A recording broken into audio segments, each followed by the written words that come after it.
Well, hello there. This is Monday, June the 27th, 2022, and this is Progressive Plan Quick Tip number 15. When we published the last issue of Stowe Realities, we featured a piece by the very well-renowned Ted Lister, and in there I was reminded about a very, very powerful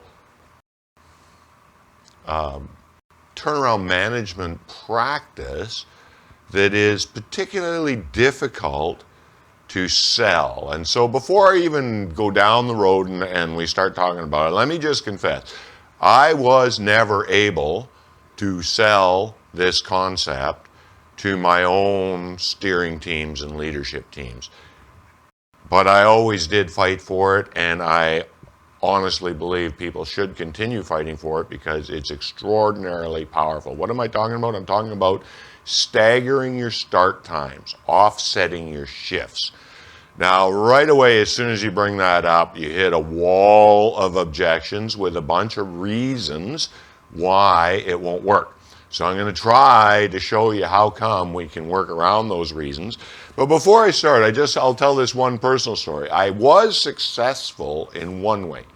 Way back before I became a turnaround manager, I did serve some amount of time in the union executive. And at that time, in that facility, we did successfully get the contract hours changed so that we staggered the start time of the operations shifts from the maintenance shifts, which was a huge boon to the functioning of the day-to-day operations and maintenance of the facility. What I want to talk about today is that same thing with the exact same type of return on investment, except many, many times bigger. So much more important, really, to help people find successful ways of selling it. So let's start with the easy one. Let's start with our supervisors, our coordinators, our schedulers. For the most part, these are not people that require permits.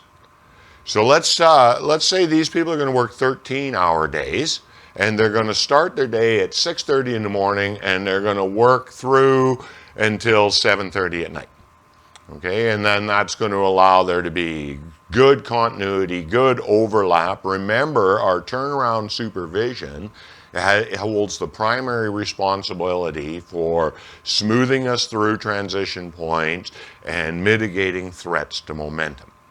And let's be perfectly clear here, that's what I'm trying to address with staggered starts and offset shifts. We have two major transition points which are huge threats to our event momentum, and they happen at the beginning, the very beginning of every single shift. What am I talking about? Brassing in, just the logistics of getting people through the gate, right? And then the second thing I'm talking about is the permitting time itself. So this type of a staggered shift, offset shift schedule will help address both those type of things. So supervision is in, they're out there, they're watching what's going on. In come our operations team. So as we talk through this, we're going to assume that we have a mandate that operations is going to work their regular 12s, and that's where we're going to set this up around. So operations is going to start at 0700. They're going to work till 7 o'clock at night. In with the facility operations team, let's throw our crane operators and our heavy equipment operators, and for the same kinds of reasons. They have due diligence issues, safety checks, things like that need to be done before they can go to work. Just like the operators are not going to issue any permits until they've covered off their due diligence issues. The same thing goes for our equipment. So now, at 7:30, let's bring in the turnaround trades. And by turnaround trades, I basically mean everybody on tools that's directly working on turnaround work orders. Okay, and let's get them all out there. So this is the people ripping apart exchangers and putting pipe in place and opening up manways. Let's get them to work. They're pretty straightforward permits to get out there. They could even be pre-written by the previous shift. At 8 o'clock, let's allow our non confined space inspection teams to come in for permits, and then we can start. Those are also super easy permits to get out there. I'm doing this sort of in the order of permitting challenge, and that's the logic I'm using for this particular list. But every event would spawn its own logic for what offset shifting looks like. This is just an example. So at 8:30, why don't we bring in the capital projects trades? So these are exactly the same types of people in terms of skill sets as the turnaround trades people. They're just working on capital projects orders instead of turnaround orders. So we're going to bring them in at a different time. Just a quick aside, hopefully these are from the exact same general contractor. If capital projects has their own general contractor, there's pretty severe indirect cost penalties to doing that. Subject for a different video, I know, but any chance I get to throw that in there, I want to. So at 9 o'clock then, now we're going to start dealing with the most challenging permits that we're issuing once we're up and running, and that'll be our confined space entry permits in all the different units. And there'll be some of those may be capital project permits, some of them may be turnaround permits, some of them may be, a lot of them will be inspection permits. So we're going to start them at 9 o'clock. So you see what I've done here, right?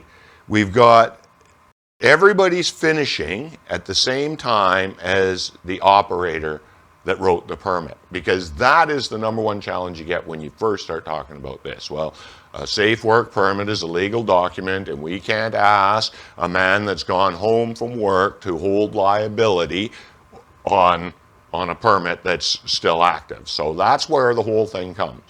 Now, a hybrid to this, if we had a super critical path job, that would be the only reason under, the break and labor type laws that modern day, we would normally put our trades on a 12-hour shift. If we had that kind of critical path job where we wanted to put that proportion of our trades crews on 12-hour shifts, here's what I would do. I would then combine my operations start time with my supervision start time, and I would have my operations people and my crane operators, etc., all work 13 hours as well, providing this was all happening in a culture that had the correct amount of buy-in and support from the team.